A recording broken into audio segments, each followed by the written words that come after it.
సైన్యం చేపట్టిన ఆపరేషన్ సింధూర్కు ప్రతీకారంగా పాకిస్తాన్ దాడులు చేయకుండా నౌకాదళం వ్యూహాత్మకంగా వ్యవహరించింది. కరాచీ పోర్టును అష్టదిగ్బంధం చేసింది. 36 ఫ్రంట్లైన్ నావికా దళాలను మోహరించింది. దీంతో డీలాపడిన పాక్ నేవీ నౌకాశ్రయానికే పరిమితమైంది.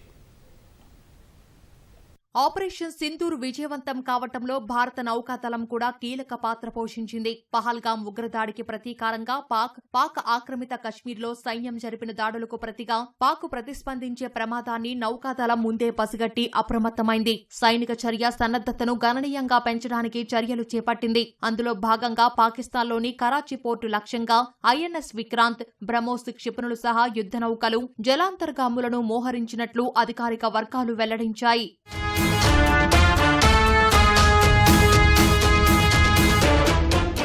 ఈ నెల 9వ తేదీ అర్ధరాత్రి 10వ తేదీన పాకిస్తాన్లోని వాయుసేన స్థావరాలపై అత్యంత ఖచ్చితత్వంతో దాడులు చేశామని భారత్ ప్రకటించింది. స్వదేశీ తయారీ ఆయుధాలతో దాడి చేసి 11 వాయుసేన స్థావరాలపై దెబ్బ కొట్టినట్లు తెలిపింది. రావల్పిండిలోని పాక్ న్యూక్లియర్ కమాండ్ కంట్రోల్ కు సమీపంలో ఉన్న నూర్ఖాన్ వైమానిక స్థావరంపై సైన్యం ఖచ్చితమైన దాడులు చేసింది. దీంతో పాకిస్తాన్ అమెరికా సాయం తీసుకుని కాల్పుల విరమణ కోసం భారత్తో కాళ్లబేరానికి వచ్చింది.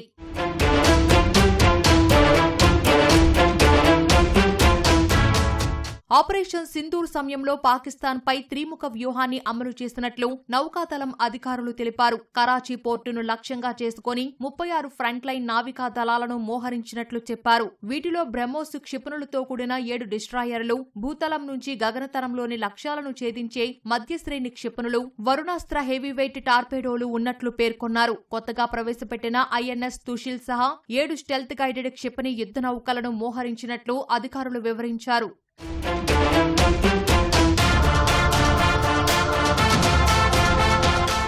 ఐఎన్ఎస్ విక్రాంత్, బ్రహ్మోస్ క్షిపణులతో కరాచీ పోర్టును దిగ్బంధించడంతో పాకిస్తాన్ డీలా పడినట్లు నౌకాదళం అధికారులు తెలిపారు. భారత నౌకాదళం సన్నద్దతను చూసి పాక్ నేవీ నౌకాశ్రయానికే పరిమితం కావాల్సి వచ్చిందని చెప్పారు. 20,000 కోట్లతో నిర్మించిన ఐఎన్ఎస్ విక్రాంత్ 2022 సెప్టెంబర్లో నౌకాదళంలో చేరింది. 262 మీటర్ల పొడవు, 62 మీటర్ల వెడల్పు కలిగిన ఐఎన్ఎస్ విక్రాంత్ భారత్లో నిర్మించిన అతిపెద్ద యుద్ధ నౌక.